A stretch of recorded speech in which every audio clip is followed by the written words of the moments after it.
teman-teman, belajar bareng kelompok 1 yuk. Chapter 1 ini akan mempelajari tentang kepemimpinan, hubungan kepemimpinan dengan komunikasi, pengertian komunikasi kepemimpinan, pentingnya etos positif, dan yang terakhir, hubungan antara etos dengan etik. Dalam kehidupan sehari-hari, kita sering mendengar kata komunikasi dan kepemimpinan kan teman-teman? Jadi apa sih pengertiannya? Komunikasi adalah proses menyampaikan pesan atau informasi antara si pengirim dengan si penerima. Sedangkan kepemimpinan adalah proses individu untuk mengarahkan, membimbing, memotivasi orang lain untuk mencapai tujuan bersama. Jadi dapat disimpulkan bahwa kepemimpinan dengan komunikasi saling berhubungan nih teman-teman. Karena seorang pemimpin harus memiliki komunikasi yang baik agar mencapai keselarasan, kekompakan, dan loyalitas antara si pemimpin dengan anggotanya. Dengan begitu, proses kerja antara anggota dengan pemimpin dapat berjalan dengan lancar. Dengan begitu, tujuan bersama dengan mudah tercapai. Sekarang kita akan membahas mengenai penerapan kerangka komunikasi kepemimpinan. Jadi yang pertama kali akan kita bahas adalah mengenai core communication. Jadi apa sih core communication itu? Core communication itu adalah basic skill yang harus dimiliki oleh seorang leader ketika berkomunikasi dalam rangka untuk menarik serta meyakinkan lawan bicaranya. Lalu apa aja sih core skill of communication yang harus dimiliki oleh seorang leader? Yang pertama, seorang leader harus mampu menentukan strategi yang baik dalam berkomunikasi. Contohnya seperti menentukan media yang baik dalam berkomunikasi. Nah, tujuannya itu agar pesan dapat disampaikan kepada dan diterima oleh lawan bicara dengan tepat dan jelas.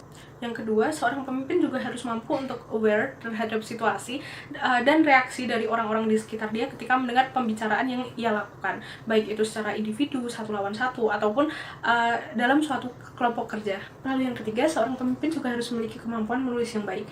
Lalu yang terakhir, seorang pemimpin juga harus memiliki kemampuan berbicara yang baik serta mampu berbicara dengan percaya diri dan persuasif.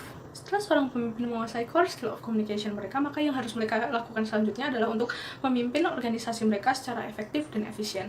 Dan juga mereka dapat menggunakan skill mereka untuk cakupan yang lebih luas seperti mewakilkan perusahaan mereka atau bahkan berkoneksi dengan komunitas lain yang lebih luas. Salam. Komunikasi kepemimpinan di semua tingkatan atau lintas spiral bergantung pada bagaimana cara pemimpin memproyeksikan citra yang positif, atau lebih spesifiknya adalah etos positif. Apa itu etos? Etos merupakan satu dari bentuk pendekatan persuasif yang dicetuskan oleh Aristoteles. Ada 3 pendekatan menurut Aristoteles, yaitu pertama adalah logos. Logos adalah pendekatan persuasif yang didasarkan pada argumen yang logis. Kedua adalah pathos. Pathos adalah pendekatan persuasif yang didasarkan pada penggunaan emosi. Dan yang ketiga adalah etos. Etos adalah pendekatan persuasif yang didasarkan pada persepsi orang lain terhadap penyampai pesan. Menurut Aristoteles, etos merupakan komponen persuasif paling penting dan paling kritis dalam hal berretorika atau menyampaikan pesan. Untuk membangun etos yang positif, pemimpin perlu mengetahui bagaimana cara orang lain memandang diri mereka. Ada beberapa cara membangun etos yang positif. Yang pertama adalah berangkat dari permasalahan bagaimana pemimpin seringkali menilai diri mereka terlalu tinggi atau terlalu kredibel. Di sini, pemimpin perlu mengeksplorasi diri mereka sehingga mereka mampu melihat diri mereka secara jujur sehingga penilaian mereka lebih akurat. Kemudian yang kedua adalah pemimpin perlu meningkatkan kecerdasan emosional mereka. Kecerdasan emosional ini berhubungan dengan penggunaan nada dalam berkomunikasi, intonasi yang jelas dalam berkomunikasi, serta penggunaan kontak mata dengan para audiens. Yang ketiga, untuk membangun etos yang positif, pemimpin perlu memberikan feedback. Feedback di sini merupakan bentuk dari evaluasi dari diri mereka, dari diri pemimpin dan juga dari orang lain.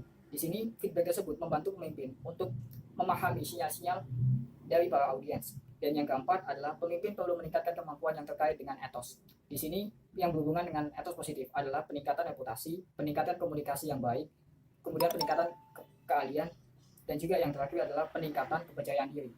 Sementara itu, yang tidak kalah penting adalah pemimpin perlu menguasai yang namanya seni persuasi. Menurut Harvard Business Review, Robert Cialdini berpendapat bahwa tidak ada seorang pemimpin yang berhasil tanpa menguasai seni persuasi. Seni persuasi di sini adalah bagaimana cara pemimpin memotivasi orang lain untuk mendengarkan mereka. Ada satu pendekatan dalam memahami seni persuasi, yaitu pendekatan dari John Friends dan Bertrand Raven yang menjelaskan tentang beberapa kekuatan untuk memotivasi orang lain. Ada coercive, reward, legitimate, reference, expert, information, dan connection. Selain dari kekuatan tersebut, pemimpin juga perlu mempertimbangkan bagaimana cara audiens untuk percaya kepada mereka. Kepercayaan adalah hal yang rumit. Di sini ada beberapa atau lima karakter yang digunakan untuk memahami apakah audiens itu percaya terhadap pemimpin, yaitu integritas, kompetensi, loyalitas, konsistensi, dan yang terakhir adalah perilaku keterbukaan. Komponen-komponen tersebut membangun etos yang positif. Etos yang positif akan bermanfaat dalam efektivitas komunikasi, sementara etos yang negatif akan menghambat efektivitas komunikasi. Selanjutnya, saya akan membahas mengenai etos dan etika. Pemimpinan transformasional adalah proses kepemimpinan di mana pemimpin menjunjung tinggi moralitas dan motivasi dalam mencapai tujuan organisasi. Bagi pemimpin transformasional, etos positif menunjukkan karakter batin yang baik dan kuat sehingga mereka akan lebih persuasif karena lebih dipercaya. Untuk menciptakan etos positif, pemimpin memerlukan beberapa hal. Yang pertama adalah manifestasi lahiriah atau outward manifestation. Yang kedua adalah karakter batin atau inner karakter yang ditunjukkan dengan sikap tulus, jujur, adil, dan etis. Dan yang ketiga adalah perilaku komunikasi yang ditunjukkan dengan terampil berbicara, menulis, nonverbal yang tepat, dan kepekaan terhadap perbedaan antar budaya. Sebagai audiens, kita ingin dapat melihat proyeksi luar dari diri pemimpin, tetapi kita tidak dapat melihat kebenaran dari karakter batin seorang pemimpin. Hal inilah yang menyebabkan etos dan etika tidak selalu selaras. Ketika dihadapkan pada pertanyaan etis yang sulit terjawab, biasanya pemimpin menggunakan metode tradisional atau metode Hosmer untuk menyelesaikannya. Untuk pendekatan tradisional, yang pertama adalah hasil akhir yang berfokus pada manfaat dan kerugian yang akan ditimbulkan. Yang kedua adalah tugas yang menekankan pada tugas, hak, dan kewajiban yang berdasar standar moral. Dan yang ketiga adalah kontrak sosial yang berbasis pada keputusan etis berdasarkan norma dan adat istiadat. Dan yang terakhir adalah pribadi yang berorientasi pada hati nurani seseorang. Sedangkan menurut teori Hosmer, yang pertama adalah standar dan dampak moral yang mempertimbangkan apa sih dampak yang akan ditimbulkan. Dan yang kedua adalah masalah moral yang terkait dengan hak individu versus norma masyarakat. Yang ketiga adalah tugas ekonomi, hukum, dan etika. Dan yang terakhir, Anda dapat membuat solusi sesuai moral atas diri Anda sendiri dengan pertimbangan poin nomor 1 hingga 3. Halo teman-teman semua, sekarang kita sudah masuk ke dalam chapter 2. Di chapter ini kita akan membahas tentang tujuan, strategi, dan struktur dalam leadership communication. Tujuan leadership communication lebih berorientasi untuk menerima respon. Artinya, kita sebagai leader atau pemimpin ingin audiens kita menanggapi, menindaklanjuti, atau melakukan sesuatu sebagai tanggapan atas komunikasi yang kita lakukan.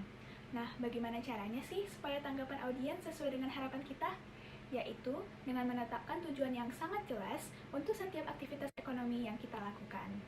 Nah, teman-teman, kira-kira pikiran ada hubungannya nggak ya dengan komunikasi? Jawabannya ada. Pikiran dan komunikasi saling terkait dan bergantung satu sama lain. Jika pikiran kita kacau, maka komunikasi kita juga akan kacau. Lalu, akibat yang terjadi adalah terhambatnya penyampaian tujuan yang ingin kita sampaikan, yang malah menambah masalah lain atau kekacauan lain. Jadi, perlu digarisbawahi ya teman-teman, bahwa pikiran memegang peranan penting dalam proses penyampaian tujuan. Jangan sampai emosi negatif menguasai dirimu sehingga menggagalkan upayamu untuk menyampaikan tujuan. Selanjutnya, dalam menetapkan tujuan yang jelas, teman-teman bisa melakukan 3 cara berikut. Yang pertama adalah hindari kalimat yang bertele-tele. Yang kedua, fokuskan pikiran. Dan yang terakhir, teman-teman harus ingat bahwa menetapkan tujuan adalah proses yang berulang. Apabila teman-teman sudah mendapatkan beberapa ide, teman-teman harus meninjau kembali ide tersebut dan memodifikasinya apabila diperlukan. Menyusun strategi komunikasi. Setelah kita menentukan tujuan dari suatu komunikasi, kita pasti membutuhkan strategi untuk mencapai tujuan tersebut. Dengan cara pertama, memahami konteks atau situasi. Kita perlu mengenali situasi di mana komunikasi itu terjadi. Contohnya, kita perlu tahu apa yang terjadi di dunia industri, saluran distribusi atau organisasi yang dapat mempengaruhi audiens. Memahami situasi itu penting bagi kita sebagai komunikator untuk memastikan bahwa audiens menerima pesan secara tepat sesuai yang dimaksudkan oleh komunikator. Begitu pula dengan pemimpin, dia harus peka dengan apa yang terjadi di sekitarnya dan mempertimbangkan konteks dari pesan yang disampaikan. Kemudian, kita juga bisa menggunakan sebuah kerangka untuk menyusun strategi komunikasi. Kerangka ini akan membantu komunikator untuk mempertimbangkan semua komponen dan mengantisipasi setiap masalah yang dapat mengganggu penyampaian pesan. Kita perlu menentukan dengan tepat, secara tepat dan hati-hati setiap komponen yang terdapat dalam kerangka tersebut agar satu dengan yang lainnya itu saling mendukung sehingga pesan dapat disampaikan dengan baik. Menyusun strategi komunikasi bisa dilakukan dengan menganalisis komponen-komponen lalu membuat pertanyaan-pertanyaan di setiap komponennya. Contohnya, bagaimana tujuan komunikasi itu sesuai dengan atau mendukung strategi organisasi, kemudian bagaimana merumuskan pesan yang akan diterima oleh audiens, kemudian cara atau saluran apa yang paling efektif untuk menjangkau setiap audiens. Semua pertanyaan-pertanyaan yang telah tersusun tersebut dapat membentuk sebuah strategi komunikasi. Baik, di sini saya akan menjelaskan tentang menganalisis audiens. Menganalisis audiens adalah dasar strategi komunikasi karena karakteristik audiens akan menentukan pendekatan dan membentuk pesan apa yang akan kita sampaikan.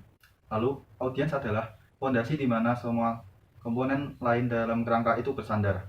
Seorang pemimpin yang berbicara pada khalayak yang ramai dan memiliki sifat yang berbeda-beda akan sulit menentukan pendekatan apa yang akan digunakan. Oleh karena itu, kita perlu menganalisis audiens dalam setiap situasi komunikasi dan menentukan pendekatan apa yang sesuai dengan mereka.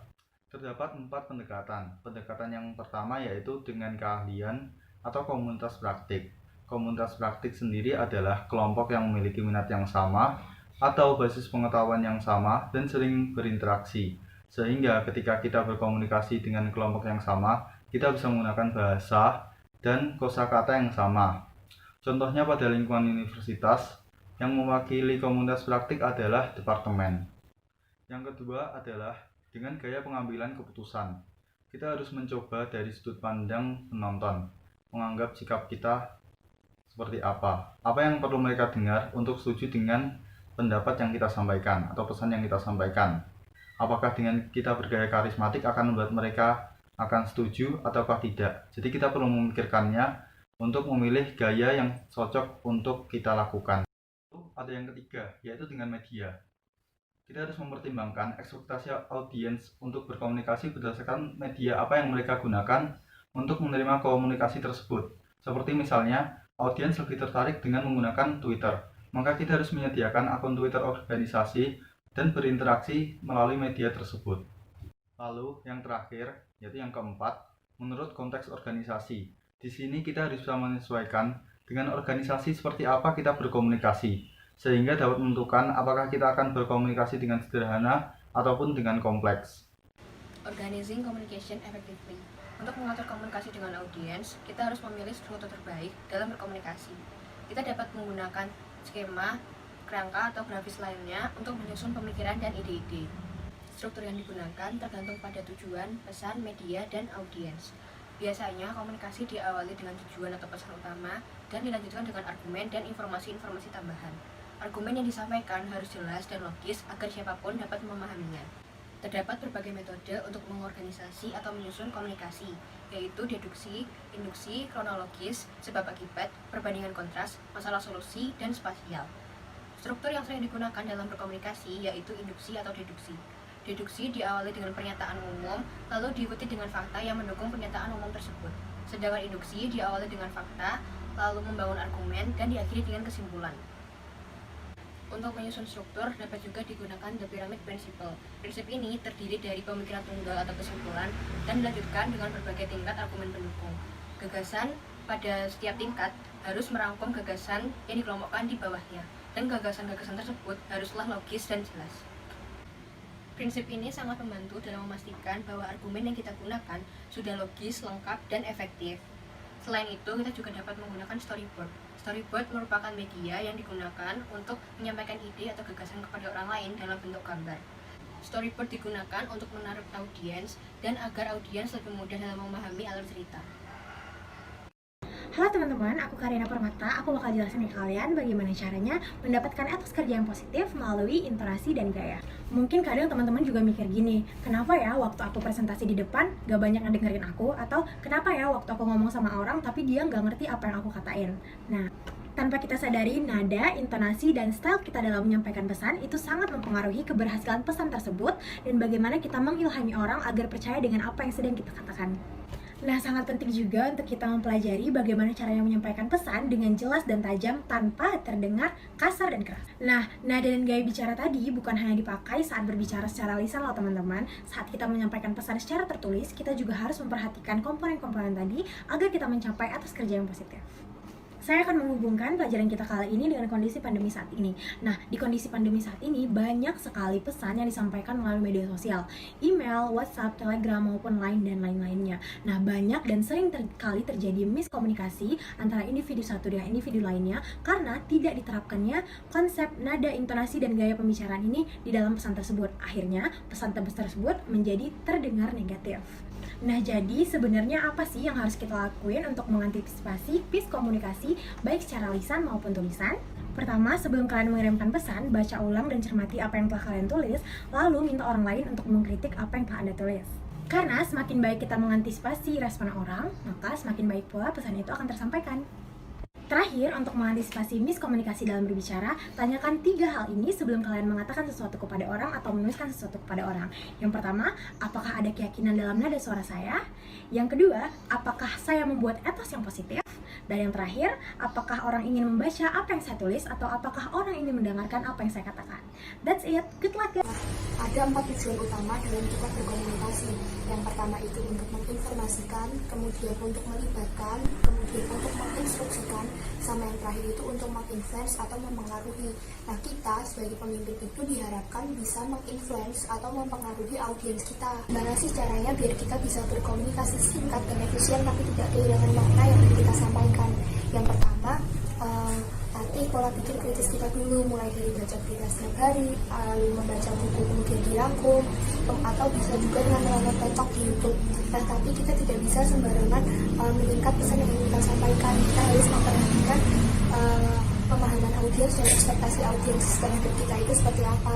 Nah, terus ada juga tips komunikasi efektif. Ada 9 tips. Yang pertama, gunakan kalimat aktif, kemudian jangan gunakan kata-kata yang tak bermakna atau empty words, kemudian gunakan kata hubung yang singkat, hindari penggunaan sisipan keterangan penjelas, hindari pengulangan kata, hindari penggunaan kata-kata yang ambigu, hindari penggunaan istilah yang hanya diketahui oleh segelintir orang, dan yang terakhir gunakan kata-kata yang simpel. Terus gimana sih caranya menciptakan komunikasi yang berkesan dan meninggalkan jejak ingatan pada audiens kita? Yang pertama itu bisa menggunakan metode tell a story. Jadi kita menceritakan pengalaman kita yang relate dengan topik yang sedang dibahas. Kemudian yang kedua, gunakan pengulangan kata. Nah, tapi ini harus menggunakan strategi biar jatuhnya tuh nggak bertele-tele dan tidak efektif. Nah, yang terakhir, kita tuh ngomong sebagai pemimpin harus ada struktur yang urut dan runtut agar audiens itu menerima pesan yang ingin kita sampaikan dengan baik. Pembahasan selanjutnya adalah pertimbangan ketika menulis untuk sosial media. Yang pertama, bersikaplah jujur dan rendah hati. Ruang media sosial dipenuhi oleh orang-orang yang menyatakan diri mereka ahli dalam segala hal. Kita tidak bisa memenangkan mereka dengan bersikeras bahwa kita termasuk di antara mereka. Kita harus membuktikan keahlian kita terlebih dahulu. Yang kedua, katakan sesuatu yang berarti. Kita membuktikan diri kita layak untuk dibaca dengan mengatakan sesuatu yang menambah percakapan yang sudah terjadi di jaringan. Dengarkan apa yang dikatakan orang lain, lalu tambahkan kapanpun dan dimanapun Anda bisa. Yang ketiga, jangan terlalu singkat, berlebihan, menyalahgunakan teks, atau terlalu sering menggunakan sikatan. Tweet yang terlalu sering menggunakan sikatan atau komentar saya juga tidak mewakili penggunaan bahasa secara strategis. Kita harus menggunakan ruang secara strategis untuk membantu pengembangan percakapan. Pembahasan selanjutnya adalah mengikuti aturan bahasa yang penting. Gaya yang ringkas dan percaya diri, serta nada yang tepat berkontribusi positif terhadap etos positif. Selain itu, penelitian telah menemukan bahwa penggunaan tata bahasa yang benar juga berkontribusi terhadap etos positif. Para pemimpin perlu meluangkan waktu untuk mempelajari penggunaan tata bahasa dan meninjaunya secara berkala.